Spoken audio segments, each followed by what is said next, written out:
All of these questions have been submitted from surveys that have been taken from the community for about the last month and a half, 2 months.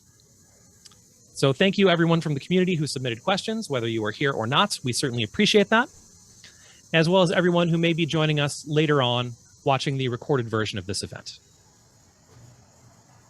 Now, while there will be a number of questions today, only the first question was provided to the candidates in advance, so we will expect especially good answers, candidates, for that first question. All of the other questions, everyone will be answering off the cuff. In terms of ordering, we will be starting with Jonathan Baker answering questions first, followed by Eric Sanner, Larry Datley Ellison, excuse me, Joanne Pickerel, Marguerite Jade, and Patrick King will be concluding us as last in the first round.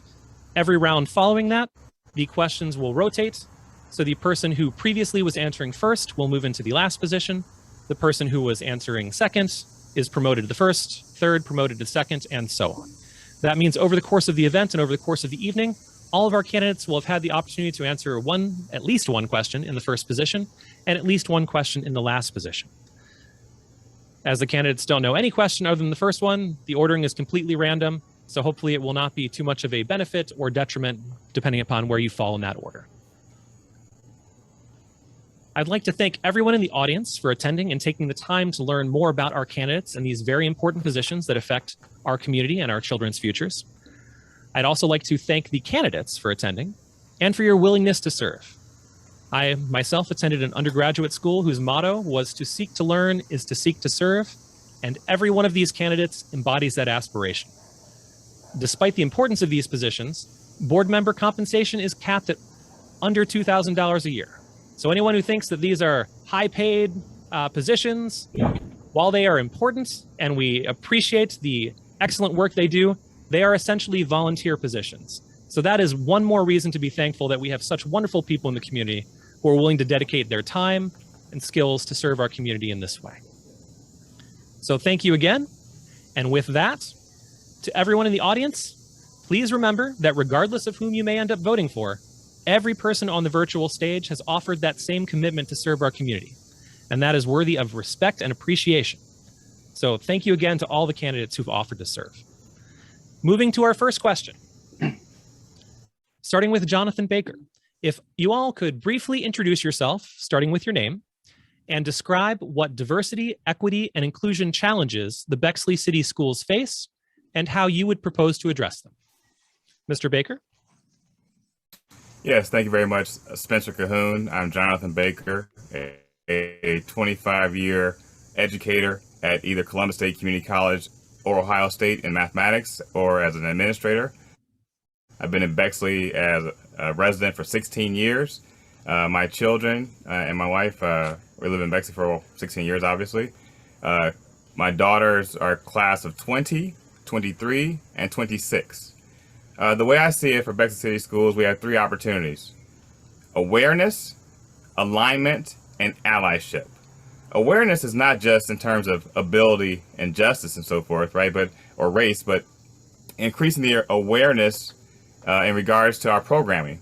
We need to support Marcellus and his work. We need to support also the work of other different classrooms and efforts to educate and citizens and students. But we have here Hispanic Heritage Month coming pretty soon. But it's not just about the group that's being showcased. It's the responsibility of the dominant group. And I think we've done that in Bexley with using pronouns like he, him, his to make others feel comfortable. I think alignment is key. We have our policies and our practices are not quite aligned. And we saw that recently with the George Floyd 6 and the cyberbullying of the senior girls. And we saw extremes in the responses. So I think it's very clear to us to go ahead and attend to those things. And lastly, we need allyship. We need for those who have been marginalized to not be the ones who are always carrying the work. We need, for me as an African American, it was very comforting for my white coworkers to say, "How are you doing, Jonathan?" And then I turned around and helped some of my Asian colleagues as well during the some of the Asian hate that was going on. Allyship can be contagious, and with more allyship, that will succeed with the bullying. Thank you very much, Mr. Baker. Mr. Zanner. Name is Eric Zanner. Thank you very much for this opportunity. Resident of Bexley, almost 40 years. My wife, some of the people on this call might have had my wife as an English literature teacher. She also served 8 years on the Board of Education. I've had 3 children graduate from Bexley, and as noted, one of them's on the call tonight. And I come from a family of teachers. My mom, again, my wife was, my late wife was a teacher. Her big sister was a teacher. I teach at Capital University, as well as my day job in fund management. And so I know how much fun a school board position can be. I also know that my 3 children never experienced any other teacher than a Caucasian. So I believe while the administration has done a good job of embracing diversity, we do need to go out and actively recruit a diverse faculty. I believe that, when children get to learn from someone similar to themselves and build on those and build on that potential relationship, I think their success grows or is enhanced just a little bit. As a college professor, I get to see the end result of the high school experience. And I have had Capital University, I have had Bexley High School students in my classes at Capital University. So I want to thank you all very much for this opportunity, and look forward to answering any other questions you may have individually. Thank you. Thank you, Mr. Zanner. We could move to Mr. Mr. Diatley Ellison. Hello, everyone. I'm Larry Diatley Ellison. Thank you, Spencer. Thank you, Mike and Bexley DEI for having me tonight. I want to say that I really believe that visibility leads to representation, and representation leads to diversity. And so I really am committed to making sure that we have not only representation, but that visibility that leads to that. I would love to see for greater representation of our teacher workforce that matches our students. This helps to connect on culture. It helps to set high expectations, and it also reduces implicit bias, which I think is an issue that not only Bexley, but all school systems have to deal with. Teachers of color can help close access and opportunity gaps for students of color. Same thing with LGBTQ representation, which often interrupts negative attitudes towards that population and is also linked to a safe, open, and supportive climate. And I think that our school system has done a great job on inclusivity over the years. And I would like to say that I'm excited to work with Mr. Braxton as the new DEI coordinator. And with that, I think that not only will our teachers of that represent in our workforce need our support and also to be retrained into a culture of accountability to ensure that our staff is free to call out things like racism, xenophobia, sexism, homophobia, all of those items. So that is what I would focus on. Thank you very much, Mr. Diatley Ellison. Ms. Pickrell. Yes, well, thank you for having me here tonight. And before I answer the question, I want to tell you a little bit about myself. Throughout my career, I've been a values-driven community advocate and built coalitions to pass legislation around healthcare and education and other important issues. And my family's been in Bexley for 15 years, and my kids are in the 2nd grade, and they've had great experiences in the school. Bexley has DEI challenges, and that's not unique. When you look at test scores, minority students are scoring lower than their peers. But I think a real challenge here is recent survey data showed that when you ask some students if they feel like they belong in Bexley and in the district, especially middle school and high schoolers, they don't feel like they belong. That's really heartbreaking. I want to make sure that each student feels seen, safe, heard, valued, and connected to their peers, their teachers, administrators, and also their curriculum. I think we're a small enough community where we can really tackle these issues and move the needle. There's already been great solutions put forward. We should not tolerate racially motivated, offensive, and acts with the students know we have their backs. We should continue to make sure the curriculum connects with students, and we increase mentorship programs. We need to invest in scholarships and tutoring to close gaps. That's really important. We need to have a pipeline for teachers, staff, and administrators, and really continue the professional development on stereotypes, and also making sure we have implicit bias training. Again, I think it's the district's job to really create an equitable environment, learning environment for each student. You know, my kids learn differently. They learn at different paces. They require different tools to learn. I want to make sure that each student has as customizable learning experience as possible to meet not only their academic needs, but their social, emotional needs as well, so that they can thrive and be successful, whatever they want to do, and be happy. Thank you. Thank you, Ms. Pickerel. All right, Ms. Jade. Hi, my name's Marguerite Jade. I'm almost a 20-year resident of Bexley. I had 2 kids, one who graduated in 2016, one who graduated in 2020. I am the co-founder and president of the Development Asset Resource Network, DARN. I currently run a collective impact project that convenes cross-sector agencies in Franklin County to improve the social, emotional, and academic outcomes for youth across the county. I want to thank you first for hosting this event. It's really helpful, I think, to have these opportunities to listen and respond to community members. And I think we're sort of uniquely positioned this year to have such a strong cohort of people willing to serve. So it's been really helpful. So I want to sort of shout out to DEI in hosting this.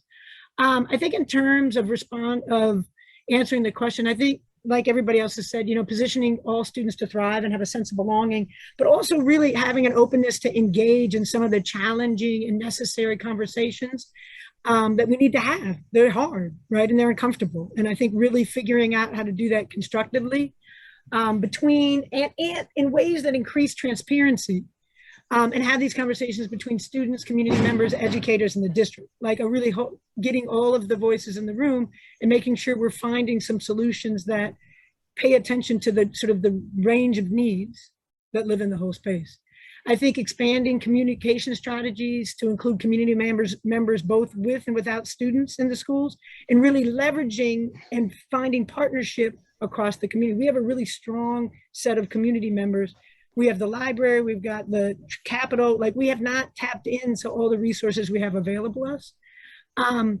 Making sure that students see themselves and their lived experiences represented in the teaching and the leadership staff, the teaching practices, and the curriculum, right? And providing some really tailored professional development opportunities that expand and refine teaching approaches.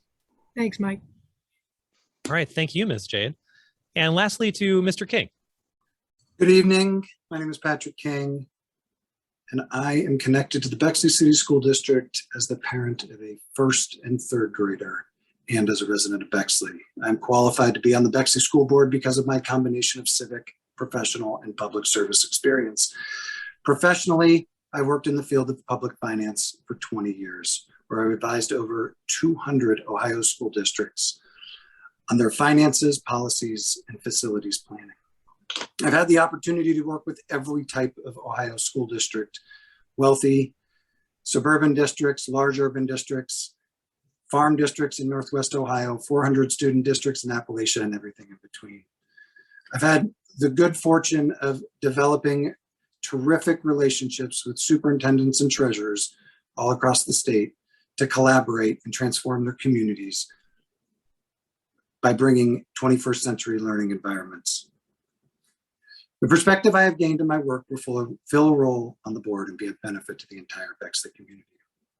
Additionally, within the Bexley community, I serve on the district's financial advisory committee and as the treasurer for the Committee for Bexley Excellence, the levy committee for the 2019 operating levy that passed with 68% affirmative vote.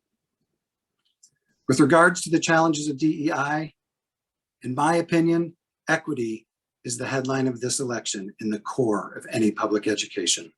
Creating an equitable education for all the students at Bexley schools is at the heart of what this Board of Education is entrusted to do. And in order to do that, we need to go out and seek best practices. We need to find the elite DEI programs across the country, bring them to our community, and make them our own. It is important that we work with our leadership to develop these policies, specifically Dr. Fine and Mr. Braxton, and develop a plan for consideration by the board.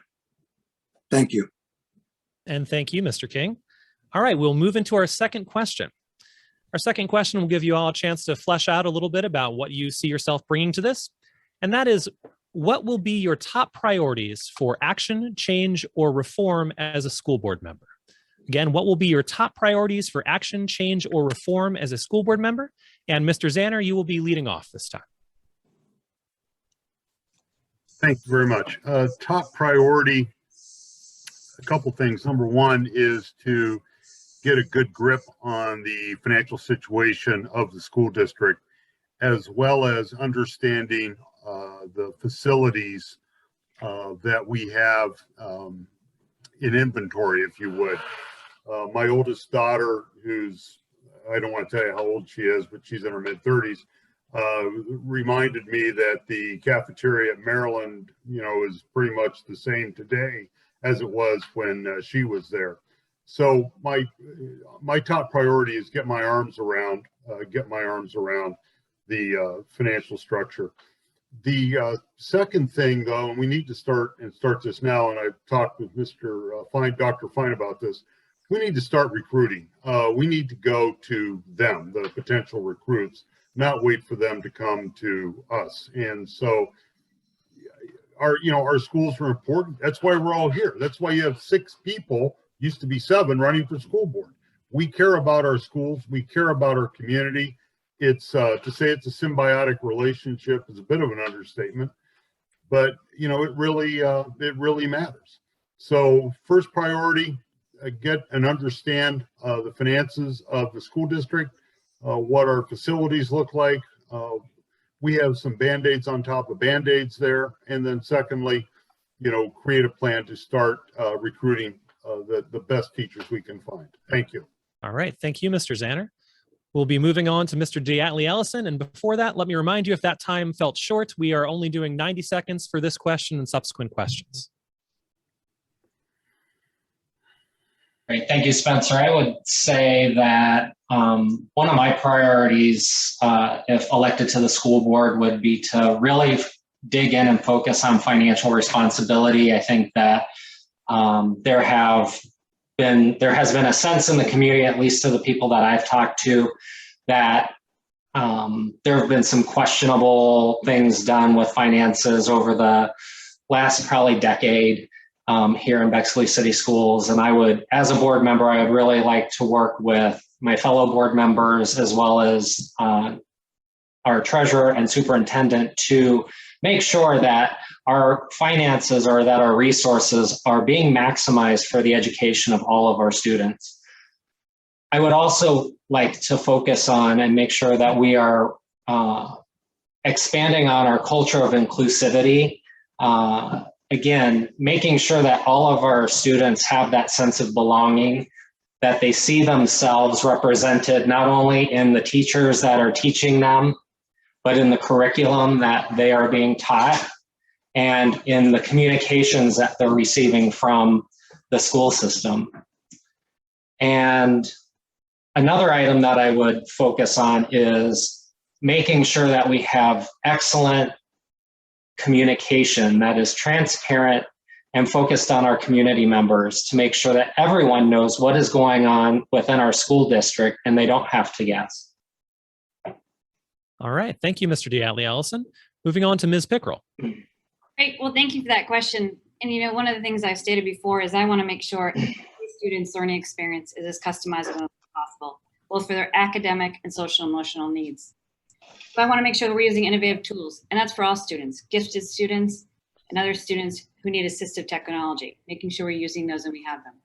Improve career and college readiness. I heard a number of times when I go canvassing, my kid may not go to that 4-year college. Are we exposing them to 2-year career tech and other options?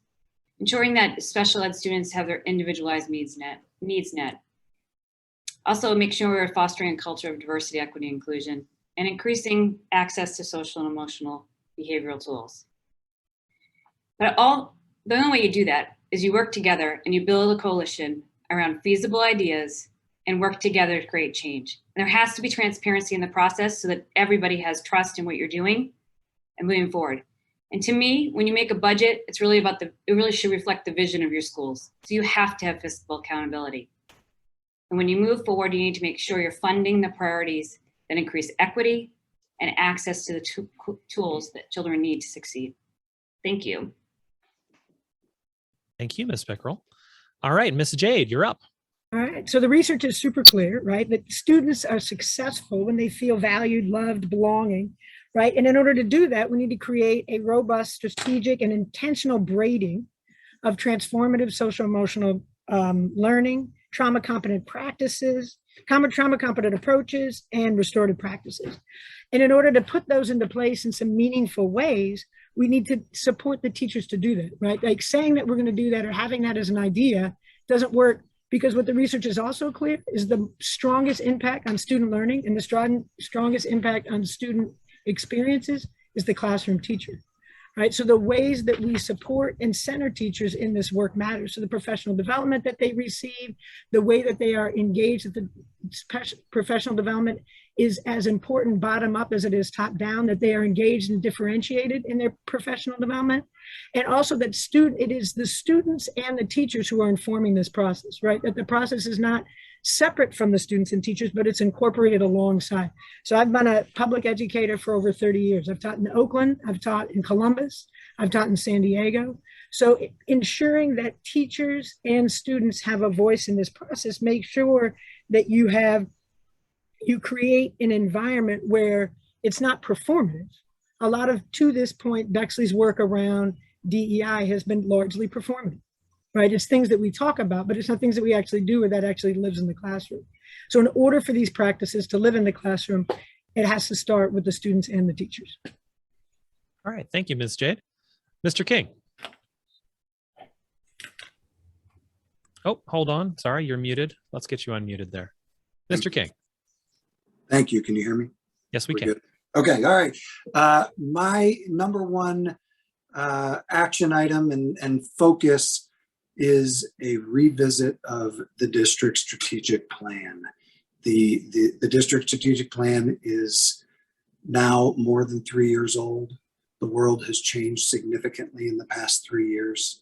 2 years ago at the candidate forums, the concept of DEI was probably not as top of mind as it is today. How is that incorporated into the strategic plan? We all know that in any organization, what gets emphasized gets accomplished. We need to emphasize the goals that the board comes together on, put those in the strategic plan, and make that actionable throughout the community of Bexley school students. Additionally, I believe transparency is an issue that I hear when I talk to people out in the community. Let's figure out a way to make this Bexley School Board of Education more transparent. A lot of people feel like when the board shows up, everything is baked and there's no discussion. Perhaps the implementation of work sessions in evenings on off weeks around strategy topics and learning experiences would increase transparency. So my two initiatives would be an update of the strategic plan and a commitment to transparency. All right, thank you very much, Mr. King. Mr. Baker, you are last up on this question and we lost you for a minute, so thank you so much for coming back because we'd very much like to hear what you have to say. Hey, thank you very much. I was not trying to leave at all, but what I would do is just continue the work I've already been doing as a parent and concerned Bexley resident. With the technology, I'm a big fan of having continuity of education. I was on the committee with Brad Pettit to help bring one-to-one correspondence with Chromebooks, and that came in handy, obviously, because we ended up going to remote learning. I want to continue that work and supporting his efforts. Next, it's been very clear that the community has come out and support the board and can support the schools. The question is, does the board support the community? And it's time to have more transparent conversations and more communication, whether that's through social media, whether that's through coffees, whether that's through different events I've had in my house. I want to continue that bridge and continue developing that. Next, with our teachers. As a parent and as a concerned resident, I've been a part of ways to appreciate teachers. And I think we need to, now as a board member, I work with them in terms of contract renewal and negotiations. And last, of course, for safer learning environments.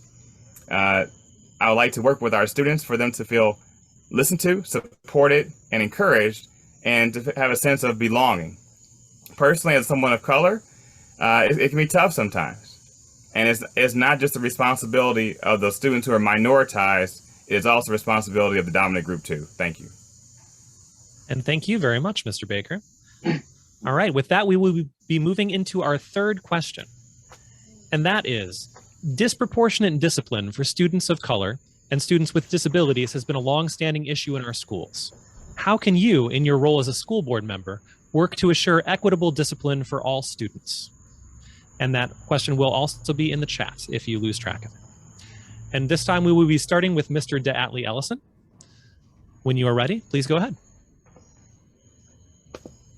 Thank you, Spencer. Yeah, this is definitely an issue, and as a board member, I think that it's going to be incumbent upon the board to make sure that they're working directly with Dr. Fine, Marcellus Braxton, all the administration within Bexley City Schools to ensure that we have a clear policy on discipline within the school system. And not only that, is that policy clear and appropriate, that policy is being applied consistently. We should have metrics on available to the board members in order to review how discipline is occurring and what the makeup of that discipline looks like.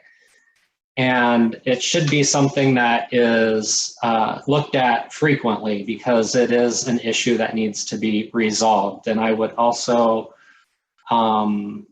say that with discipline, that the board really should work directly with them to do that. Thank you very much, Mr. DeAtley Ellison. Ms. Pickrell? Yes, well, thank you for that question. And I think once we identify a problem or challenge and the data shows that, we need to really look into solutions.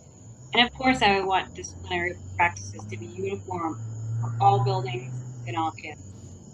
I also think we can start looking at some ways to help with discipline. I want to make sure that kids aren't always in the principal's office or aren't always in a timeout.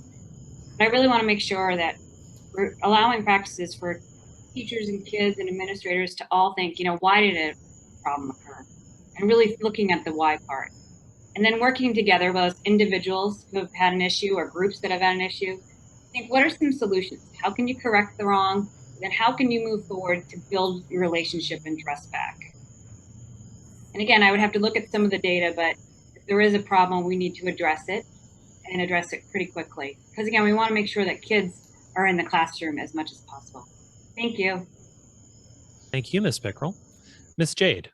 Hey, thank you. 10 years ago, we asked the district to disaggregate the data around attendance, around behavior, around attendance, discipline, AP, special ed. So this is an issue that we've been seeking to have the district work with and pay attention to for a super long time. I think the first place to do it is to look at the data and look at what trends you see, right? And what groups live in, because it's not just what groups are being overly disciplined, but it also what groups are in AP and what groups are in special ed, right? What groups engage in extracurricular activities. And then it's about implementing a really well-planned and intentional restorative practices program, right? Like you can have, the restorative practices includes community building circles that are part of that belonging, but it also includes restorative when kids get in trouble so that you're creating non-punitive responses to what is generally developmentally appropriate behavior, right? There's kids, there's going to misbehave. So how do you create an environment where the response isn't punitive, right? Where the response is learning. And then also reentry circles, right? When students come back into the classroom or back into the school after they've been suspended.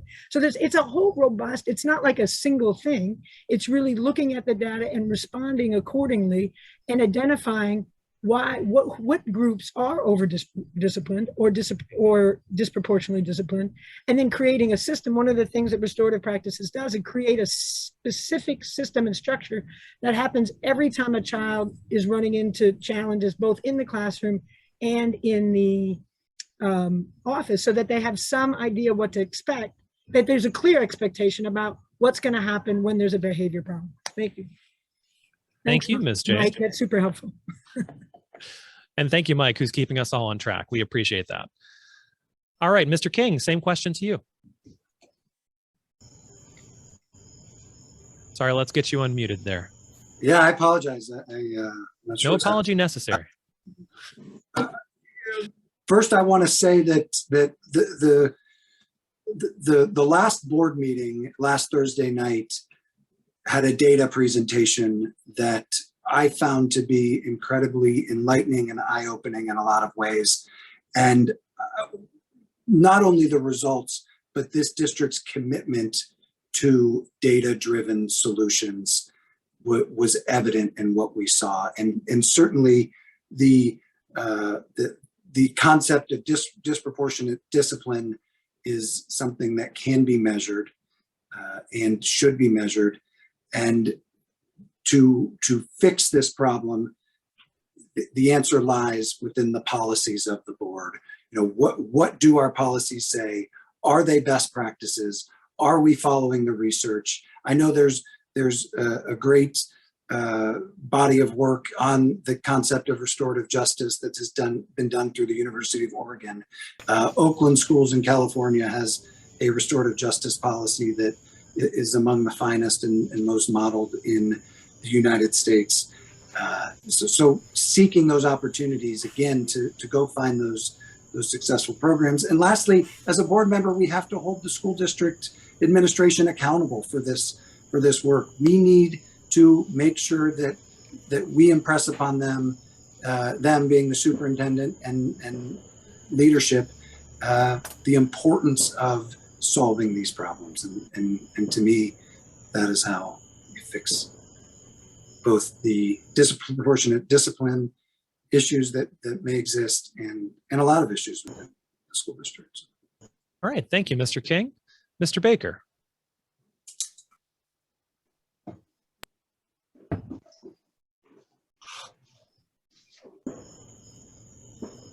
Can you hear me?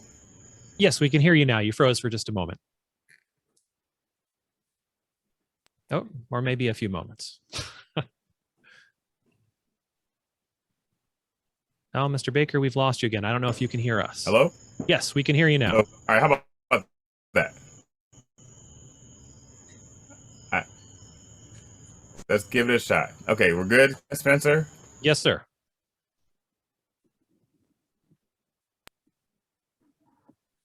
Or maybe not. Hello? I apologize. You're cutting in and out. We're not really getting your video and we're getting your audio inconsistently. Okay, let me try one thing here. Let me try and stop my...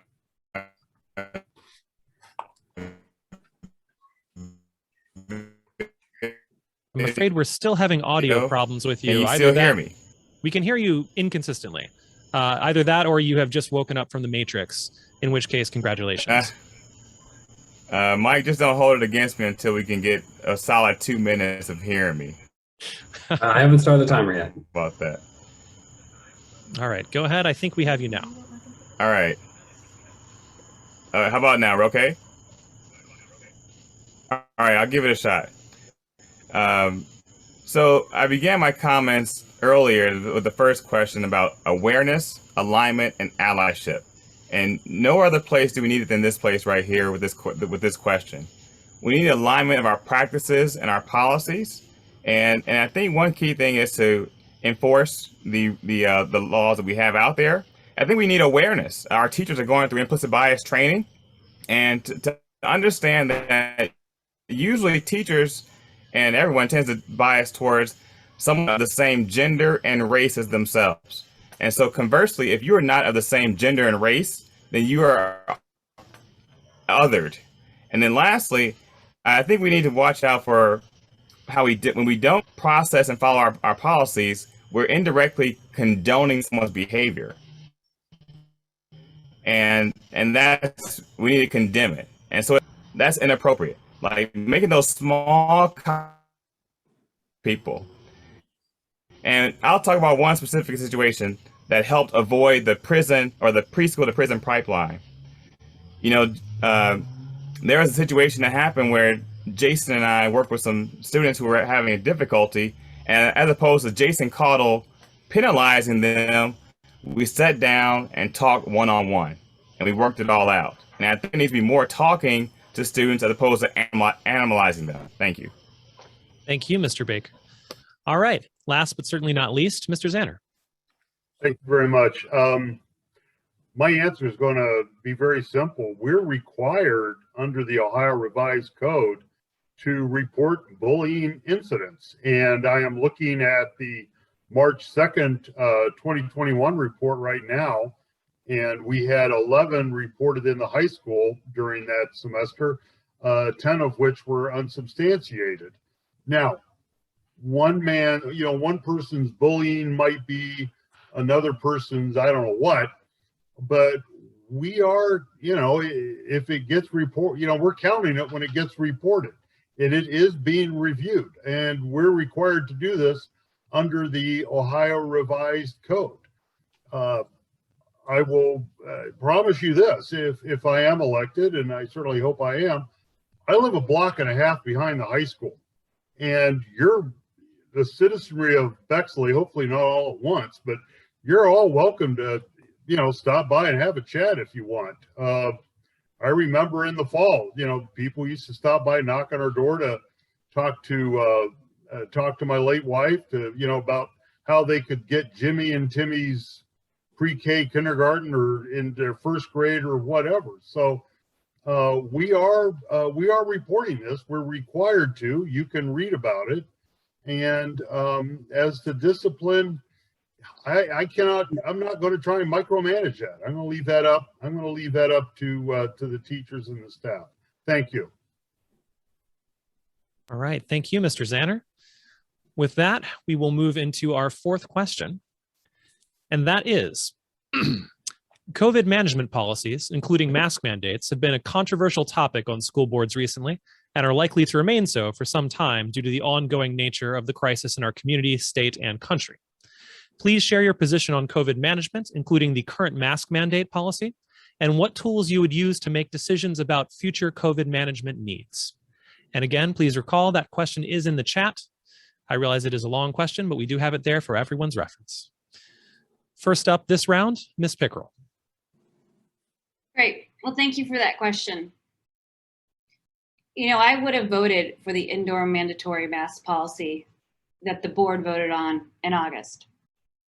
And anytime I would make a choice about COVID prevention strategies or ways to mitigate the spread, I would always think, because I'm not a medical expert, I would think, what is the CDC and the American Academy of Pediatrics, local public health departments, and health experts saying about what we need to do to keep our kids, our teachers, our administrators, and our staff safe, and safe in-person learning.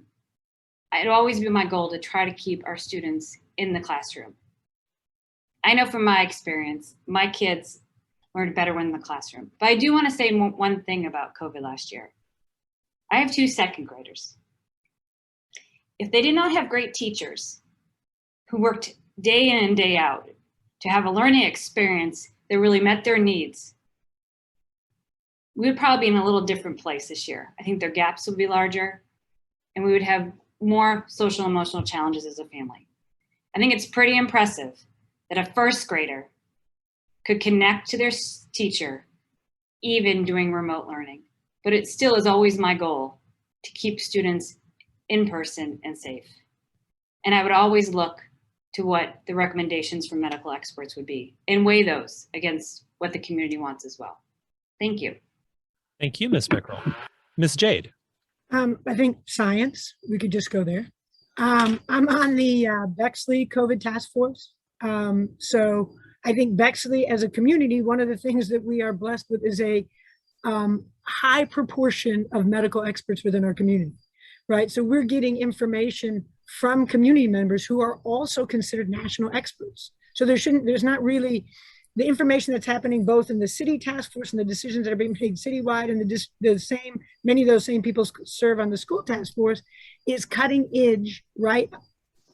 So there's very clear guidelines we need to follow. I'm also on the Franklin County Public Health Equity COVID task force, right?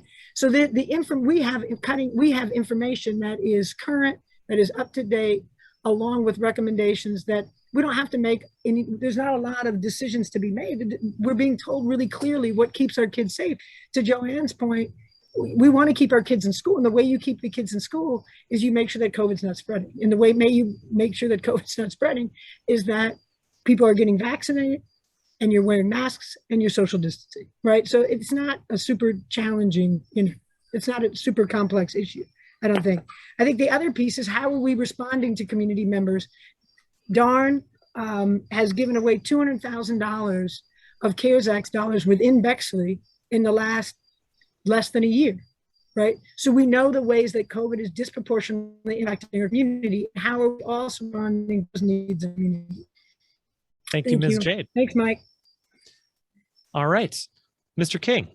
Hi, thank you. I think that's a question that's certainly top of mind these days, and one that we have all thought about. I like those before me, would have voted for the mask mandate, and basically that is because kids need to be in school. What we all know is that kids succeed, families succeed, communities succeed when kids are in school. I know for me personally, the periods of time where my kids were out of school made us all far less successful than we wanted to be and needed to be. I think that keeping kids masks keeps them out of quarantine, keeps them out of hospitals, keeps teachers safe, and allows teachers to do the jobs that they are trained and able to do. So for me, I feel like there may be very hard decisions that need to be made as a school board member at this moment in time. Putting kids and staff and administrators and everyone in the Bexley community in masks is not a particularly difficult decision because it keeps everyone in school. Right, thank you. Thank you, Mr. King. Mr. Baker. Hey, thank you very much. I have switched devices, so hopefully this device works with no problem. Is it okay, Spencer? You sound great. All right, thank you. So one key thing for the Baker for Bexley campaign is to have a safer, more effective learning environment. This is critical and consistent with this question here, that I remember as a parent last year getting those emails about this number of students having to quarantine, this number of students. It seemed like every day we got something. And what happened was we had more discontinuities in learning. And there's already a COVID gap that is going on.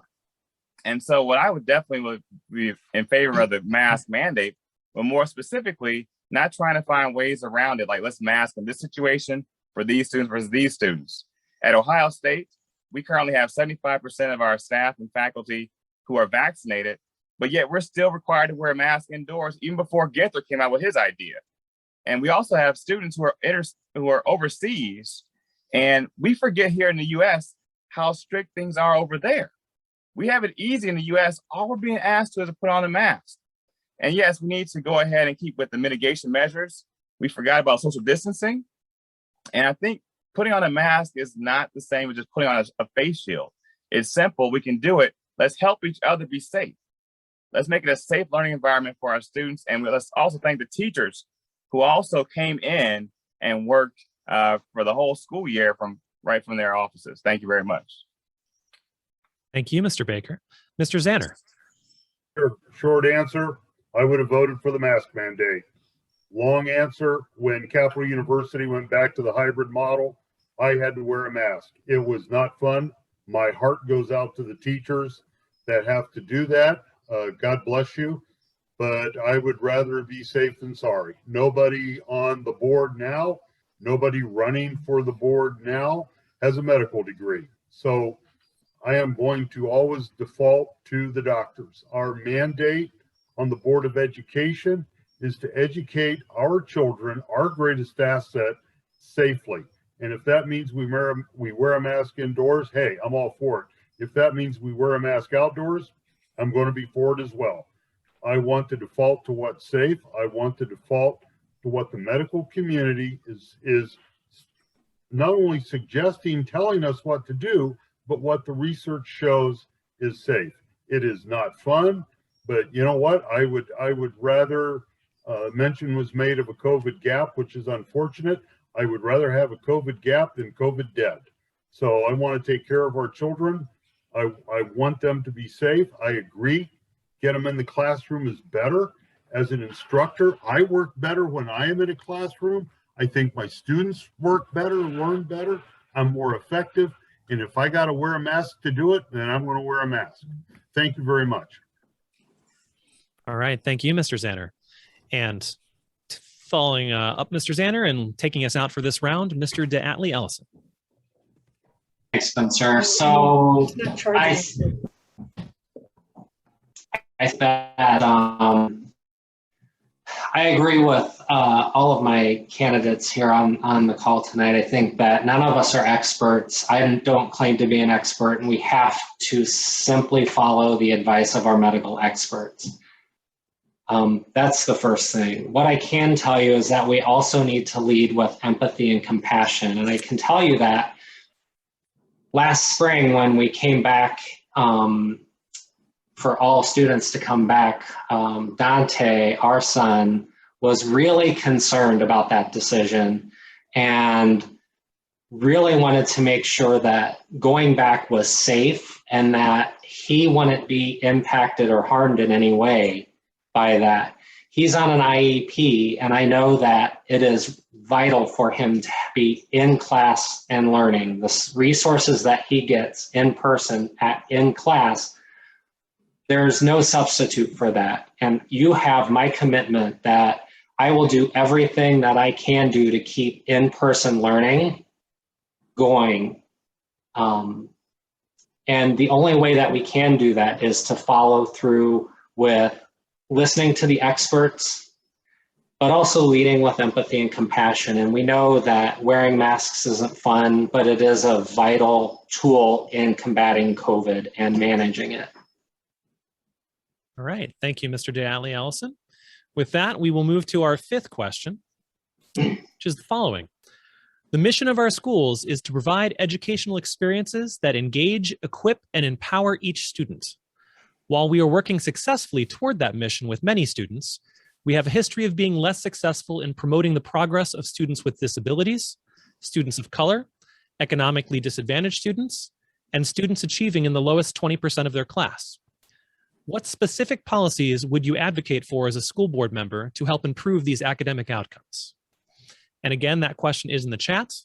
Leading us off this round, Ms. Jade, and I will invite you to unmute so we can hear your response. Ms. Jade?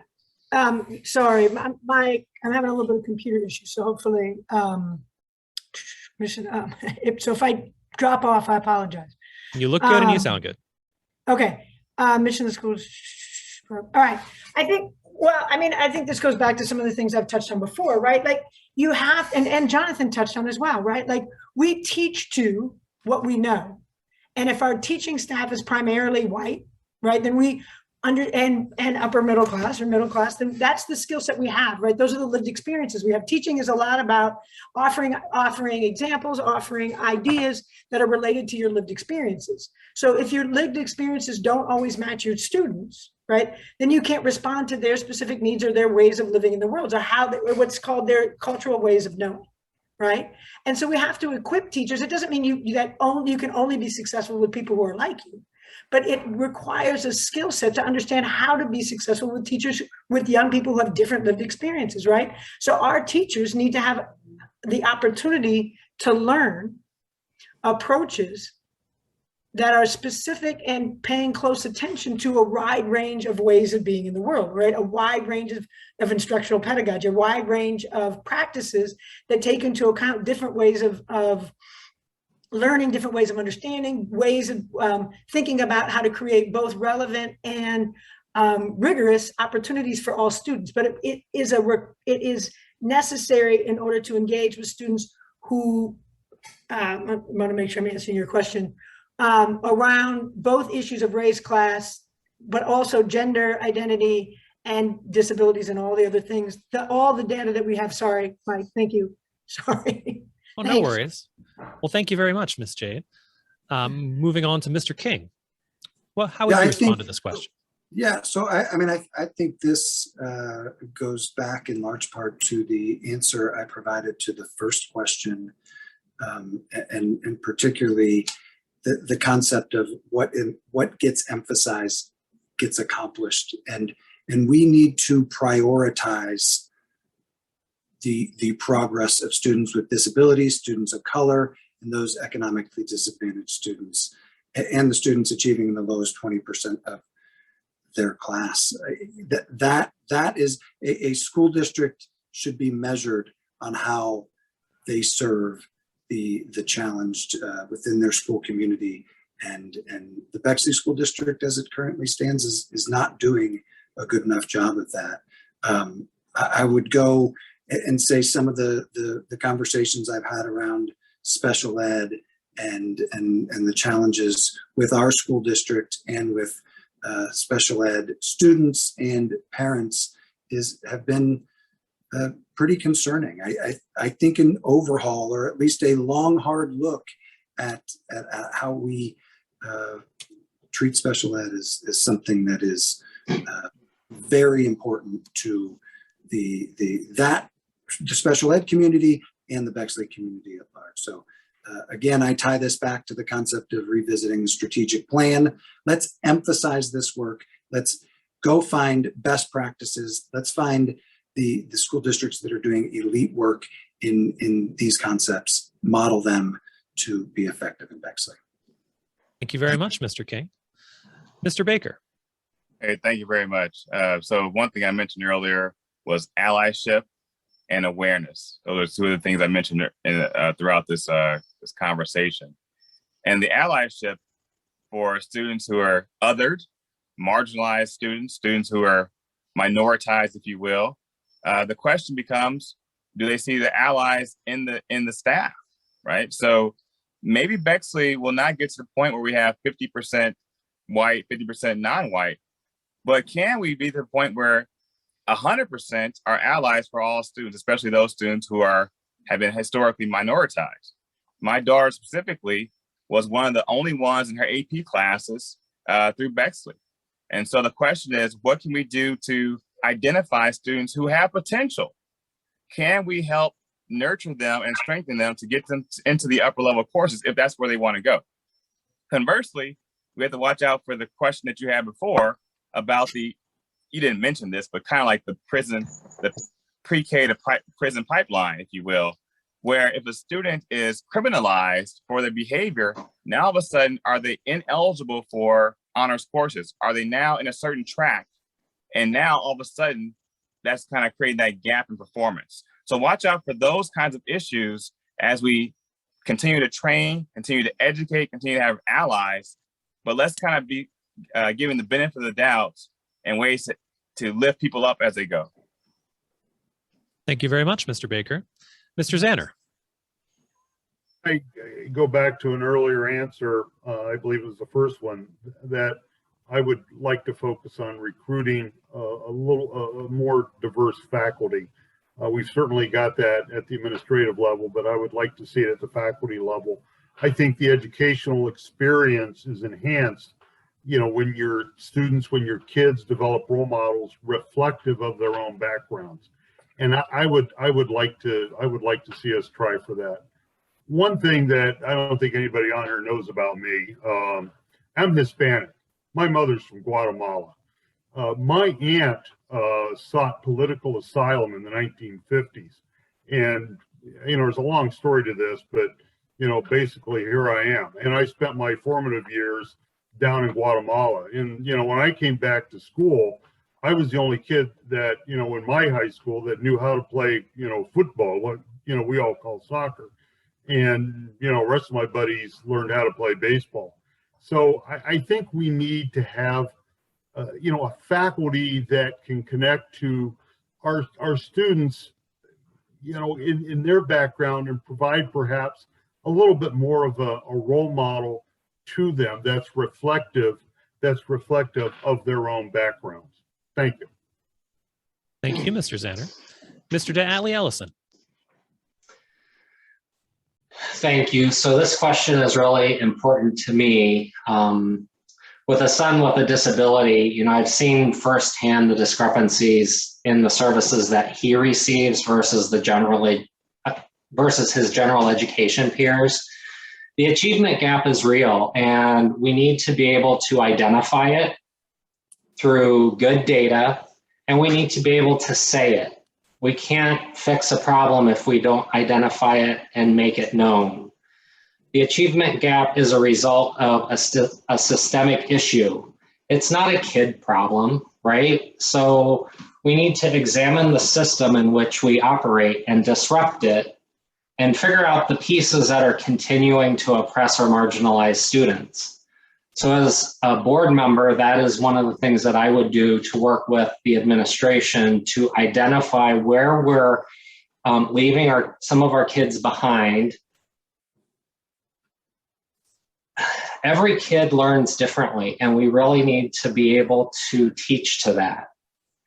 Success looks different for every kid, and we need to be able to set each of our students up for success, whatever that success looks like.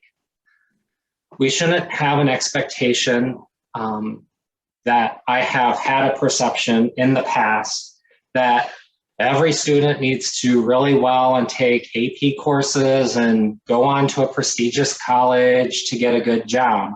That simply isn't the case. Success looks different for every student, and success looks different for my son. And I want to make sure that Bexley education system sets him up for the most success that he can have. Thank you very much, Mr. DeAtley Ellison. And finally, Ms. Pickrell. Great. Well, thank you for that question. And I really think the answer goes to the core of what the board should be doing. That's creating equitable learning experiences. We have data that shows that we have gaps in achievement. And we have data that shows that maybe students don't feel like they belong here. So, but what's important is once you identify the problem, we all need to come together as a community and find solutions and a way to move forward. But most importantly, once you find those solutions, you need to be able to measure them.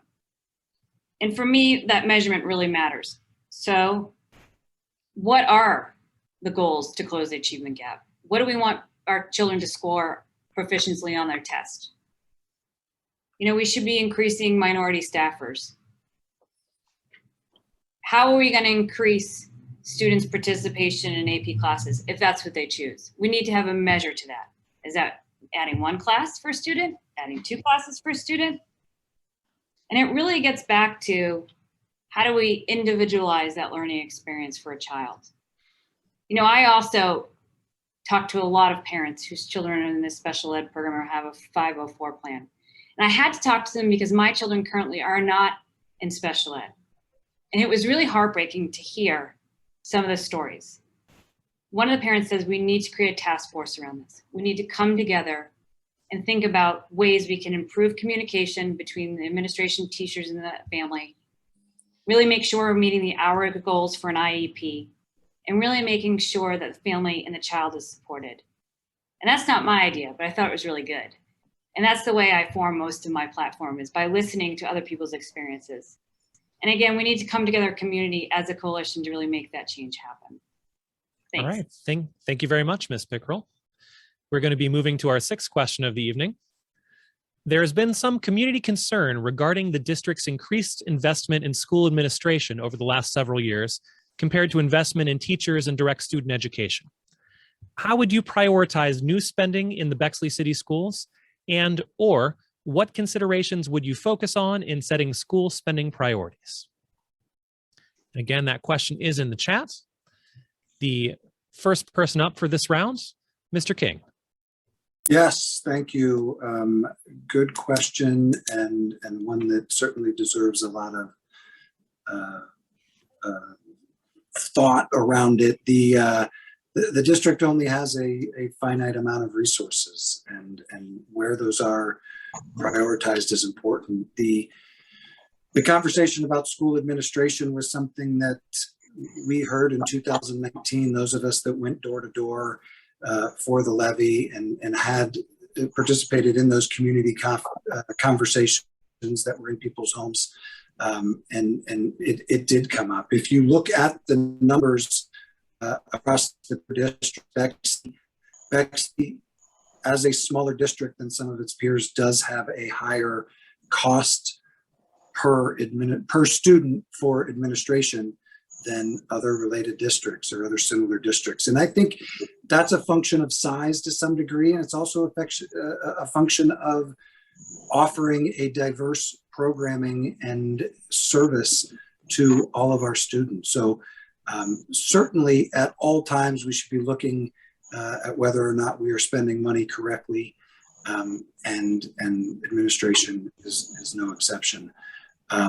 Prioritizing new spending, I think that's a community conversation within the Bexley schools. Where do people want their money to go? We have a levy that will need to be passed in the next couple of years, likely in 2023, in order to keep the district financially stable. What are those programs that we want to keep or add with a new levy are going to be incredibly important. All right, thank you, Mr. King. Mr. Baker. Hello, yes, Spencer, I appreciate this question. And actually, I appreciate the series of questions. If you think about it, there's kind of a common thread through these questions, and how do we take care of our students? And the previous question, it was about students who are othered. And I think that the thread continues, Spencer, quite honestly, that if we talked about students who were othered before, let's talk about now how we take care of them financially, right? We talk about, can students have a plan? Can each student have a plan for success, whatever that success could be? Okay, that's not independent of this question here. Is there funding to help realize the previous question in terms of a plan for each student? These are not mutually exclusive questions. And so to kind of keep this going, we want this to be the best community for minoritized students in Central Ohio, period. And so our funding needs to reflect our values. And so students first, got it? Got it. Now, we have issues with facilities. We have some older buildings. We are a landlocked institution, district. We have we have enrichment programs like for the arts and athletics and music, right? And so students have to be at the center of this. Also, in order for our students to learn, we need excellent teachers. Are our teachers taken care of? Is there time for a contract renewal, if you will? And also our civil service staff as well. So I think let's start with the students first. What's best for the student? And then we'll figure out what's best for the district. Thank you, Mr. Baker. Mr. Zanner. I am looking at the district profile report for 2020. And again, this is available, I believe, on the website. And in terms of the pupil administrator ratio, Bexley has one administrator for 141 pupils. The statewide average is 136 to 1. And you can argue that maybe we're a little top heavy, but having gotten into the various programs that we have to offer, it's tough.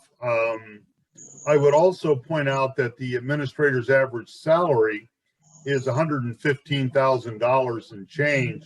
Upper Arlington's is, let's call it $114,000. Somebody this morning told me that, you know, if you pay peanuts, you get monkeys, and I don't want to have monkeys involved in the education of our children. Can you make the argument that we're a little top heavy? Yeah, you probably can. I would have to get into it a little bit more. I'm not seeing all the districts. I'd love to see what this looks like for the Wyoming school district. And I'm sure Kyle is banging his head against the keyboard saying, just click on this other cell. But I can't seem to do that right now. I think with the programs that the community wants, that the citizenry has made known to us, I'm not going to throw my arms up there and say, oh yeah, we got to fire somebody. No, I don't think so. All right. Thank you, Mr. Zanner. Mr. DeAllie Ellison. Thank you. So if I had my way, 100% of our resources would be spent directly on students, right? We know that that isn't always possible. Spending really needs to be student-centered. We need to have a lens where the money that we're spending is directly on them. What is good for our students? And I know that a lot of the community members that I've talked to had this exact concern about the spending of the district in the previous administration. And I also have heard about the shock that a lot of parents had when things like performing arts were cut, Spanish was cut, when no administration was cut over the last few years. And that seems unacceptable for sure. One thing that I think is indicative of this problem, right? We know that there's a lot of administration and that people have referenced that it could potentially be top heavy, right? Part of the issue is the poor communication or the lack of transparent communication that we have in our school system that tells us what benefit our children are getting by having these levels of administration. Maybe they're necessary and the school is not doing a good enough job telling us why they're necessary. Student-centered spending, that's where I would go. Thank you, Mr. DeAtlee Ellison. Ms. Pickrell. Yes, well, thank you for that question. I think a budget document needs to reflect the vision of the school or organization. And it really needs to take into account what the community and the parents and the students want and need. And these are hard decisions. And I also think, I also volunteered for the Committee for Bexley Excellence, which is the 2019 levy campaign. And I volunteered really because I wanted to know more about what's going on in the district as my kids entered school. But we went door to door, and I did hear a lot about the need for fiscal responsibility and transparency. And I think the next time we need to go to a levy, as some individuals have already mentioned, we need to make sure the community is involved in the front end on those decisions on what the vision should be for our district moving forward. We obviously need to support our district financially. A lot of those resources come from the residents. We don't have a big commercial sector. The money we're using would come from the residents. I also think that moving forward, we need to continue to spend money on instruction. And that's what we've been doing as a district. But we always need to keep that in mind. What are we doing to provide an educational experience for our students and support our teaching staff to do that as well? And to listen, what are the tools that they're going to need in the future to do that as well? So really, it should be a reflection on what the community thinks, the teachers want, the students want as well. These are going to be really hard decisions moving forward. And I know how important it is to make sure everybody understands the goals and the vision on the front end, because it's really hard door to door when that vision isn't very clear. Thank you. And thank you, Ms. Pickrell.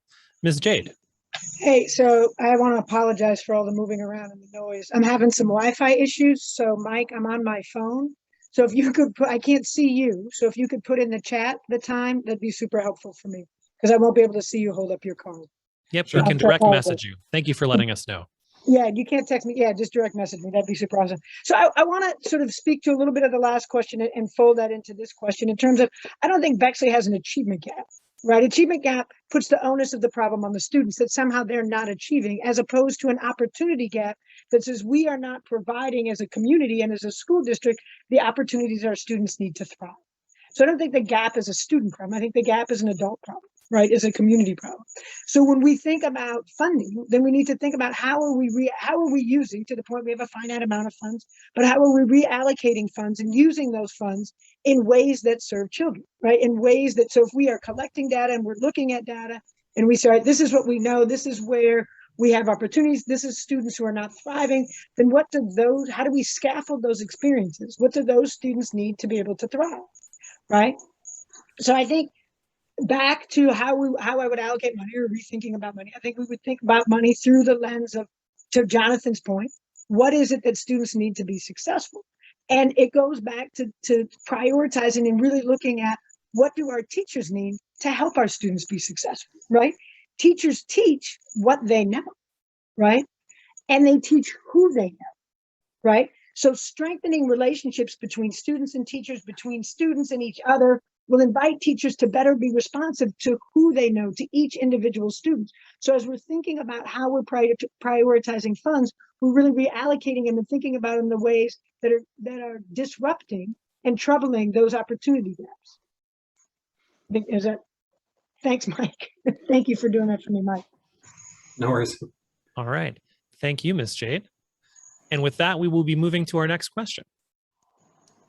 And that is, how do you plan to make the Bexley City Schools more accessible to children who, based on their identity as transgendered, intellectually disabled, physically disabled, or other areas, require accommodations to equitably access district facilities, programs, and extracurricular activities? And again, that question is in the chat. We will be starting off this round with Mr. Baker. And hold on, you're muted, Mr. Baker. Let's get you out of mute there. Okay, am I unmuted now? You are. Okay, thank you. So again, one thing we want for the Baker for Bexley campaign is for there to be a safer and more effective learning environment. And that means being advocates, if you will, for those who are from, in terms of orientation or belief. And I think, quite honestly, that starts with the little steps, right? Making it in terms of little things like using our pronouns. In my previous device, I had he, him, his. So at Ohio State, one thing we're doing is making sure that we're using pronouns and to create a safe environment. For me personally, I can say I have a wife. I can say I have, I think for others, maybe it's not as safe to say that someone has a wife, right? And so I've learned to use the word partner. And so I think let's kind of rethink our lexicon, if you will, in terms of what we're doing and how we're saying things. And then also we need allies. We need people from the dominant group, whether it's heterosexual or whatever the dominant group is, to be allies. We don't need it should not always fall upon the minoritized group to be the one at the front of the line with the banner, trying to get more attention. It has to be the allies who are going to be there standing up. So then, hey, then it becomes part of the culture. So an allyship and changing little things like pronouns. I'm looking for the time. Your time is up. All right. Thank you very much, Mr. Baker. Mr. Zander. I went to the last home football game and was pleasantly surprised when we saw the band perform at halftime. And there was a young student in the drum line who, and again, with all due respect, and I hope I'm not getting this horribly wrong, only had the use of one hand and had to be assisted by an assistant band director, which I thought was wonderful. As an opportunity for this child to participate in the band, I thought was great. It's also not cheap. I mean, you've got to have another band person out there. So, we want these programs, and I think we, as a community, we want excellent schools, and that brings with it excellent programs. If you look at our special needs population within the school district, we're at about 11%. That is high on a number of different levels. But we've got, according to other people outside our district, we've got a high performing, special needs curriculum. Guess what? We are attracting some of those parents. I'm happy that we can do that. It's not going to be cheap. So, yeah, you know, I'd like to see more of that possible. It's going to cost us, and I think I would love to hear what the citizenry has to say about it. Thank you, Mr. Zanner. Mr. Daly Ellison. Thank you, Spencer. So I think this question, which is really near and dear to my heart, as an openly gay candidate for Bexley School Board, my husband and I have been together for over 20 years. We have a son that has developmental and learning differences. It's really important that we continue to build upon a true culture of inclusivity within the Bexley City Schools. I think that we're doing a good job so far, but I think there's a lot of room for improvement. And again, I will call out that I'm really excited that Mr. Braxton is on board as our DEI coordinator, and looking forward to working with him in whatever capacity to ensure that our students, all of our students, are being represented and respected. I would say that as a co-founder of Bexley Pride, which is our community, LGBT community, I have come to know a lot of our LGBT identifying youth that are in the school system. And I am reminded of a student who gave public comments to the school board last year that they didn't see themselves represented in the school system. And that's something that needs to change.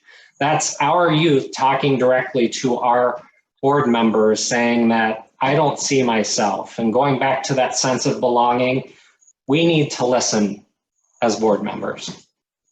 Thank you, Mr. Daly Ellison. There's a couple of answers. One, culture is very important to an organization and a district. People need to feel connected to get things done. And if our culture is broken, then probably only a fraction of our students are being served. So first we need to find out if it's broken and why, and how we move forward to solve it. You know, for children on an IEP, we need to make sure they're getting all the tools they need to succeed and complete their work and be happy. I recently talked to a parent whose child is transgender, and they told me about the first time they went to the principal's office to explain what has occurred in their family. And they were so happy that they received such amazing support from that principal. I would want to make sure that all children feel supported and feel safe and seen and heard. And I would support any policies that would come before me to make sure that children are supported regardless of their gender identity or expression. And I think it's important as a district to look if there are problems in this area and how we can address it as a community. Because I do think some of these issues we need to address as a district and a community together. And I want to make sure that every student has the options to do extracurricular activities, to excel in the classroom, and to be happy and safe at the end of the day. Thank you. Thank you, Ms. Pickrell. Ms. Jade. I think the first thing is just some practical and pragmatic things, right? That the bathroom for that trans students feel most comfortable with shouldn't be so far from their classes that they're tardy to class every day. Right? So how do we solve for that? 15 years ago, when smart boards were put in the classroom, they chose not to put smart boards in the MRDD classroom. So the students who needed it the most, we had a sibling of one of my daughter's friends with cerebral palsy. The students who most benefit, those furthest from opportunity, who would most benefit from the smart board, wasn't offered a smart board in their classroom, right? So we need to go back and push for that. But those kind of inclusive conversation should happen on the front end. I have a nephew who navigated the Bexley City Schools since he was 3 years old, right? I went to his IEP meetings when he was a sophomore. He couldn't add 5 and 7 in his head, and he was getting tested on quadratic equations, right? So even though he'd been in the school district and the teacher he'd had was across the hall from the teacher who was teaching. So there's not a system for making sure students are getting met, particularly students who have special needs aren't being met. Sorry, Mike, thank you. Whose needs are being met, like they're that we are adaptive to our approaches to meet the individual needs of students. And one of the ways we do that is we normalize conversations across difference. We're not afraid to talk about trans students. We're not afraid to talk about the opportunity gaps and the disproportionality in the way students are served. That we surface those things, we use the data, and then we respond to them accordingly. But we have to be able to begin to have those conversations and be willing to tackle some of those difficult topics. Thanks. Thanks, Mike. And thank you, Ms. Jade. All right, wrapping us up on this question, Mr. King. Yes, thank you. I believe it is our responsibility as school board members and members of the Bexley school community to do 4 things for every student. First, make sure they are welcomed into our facilities and our community. Second, make sure they feel safe in our Bexley schools community. Third, feel as though they can be their authentic selves. And fourth, have the tools to achieve. And I think this question goes to those 4 things, goes to the heart of those 4 things. It is something that needs to be prioritized. It is a opportunity for other students to serve their peers and other students by supporting them in their roles and extracurricular opportunities in and around facilities. I think the concept of transgender students being able to comfortably use restroom facilities is hugely important and more important as each day goes on. And I just think that the school district embracing the idea of students being their authentic selves and having the tools to achieve is critically important. Thank you. Right. Thank you, Mr. King. Perfectly timed, I might add. As we only have a few minutes left, we are only going to take 1-minute responses for this last and final question tonight. And for those of you who have stayed with us the whole time, thank you so much. For our last question, to all the candidates, how will you measure your success in your role as a school board member? And how should we as the community measure it as well? Starting off this round, we have Mr. Zanner. Success means different things to different people. Last year, I got a phone call from a board member telling me that the Dell Chromebooks were going to be a month, 2 months late. And was there anything I could do about it? And of course, that meant calling my youngest daughter, who works at Dell in logistics, and telling her to somehow get in there, dig out the order, and make it happen. And so, because of my youngest daughter, Bexley City Schools got their Chromebooks a month and a half earlier than they were supposed to. I think every parent will measure our success as to how, their child did, not only while they were in school, but afterwards. We're creating leaders here. I truly believe that. Look around. We've got some really, not only alumni that we know of, but also alumni very quietly being very successful, having impact on our lives. So that's how I would do it. Thank you. All right. Thank you, Mr. Zanner. Mr. Datley Ellison. Thank you. And, success is really going to be measured based on our student population, right? I want to make sure that I'm fighting for our marginalized students. I want to make sure that I'm being measured on my ability to have a student-centered lens. Going back to the finance discussion, making sure that the decisions I make, the votes that I cast as a board member, have every student in mind and that I'm doing the best for every student. I want to make sure that I'm available to the community and that I'm being open and transparent and offer that with as much communication as I'm able to do. Thank you so much, Mr. Datley Ellison. Ms. Pickrell. Well, thank you for that question. And I'm going to answer it kind of the way I see a board member in the district. So first, the board members we're governing body. We're here to vote on recommendations of the superintendent, the staff, and the teachers. And anytime I make a decision, I'm going to make sure, how does this impact all students? How does this impact our ability to provide students with a great learning experience to meet their educational and emotional needs, social emotional needs? Is it fiscally responsible? And was there transparency, not only in the decision making, but before the decision was made? How do we engage parents and students and teachers in the decisions that we're making? Lastly, I also think one of the important jobs of the board is to be a good liaison between the community and the board.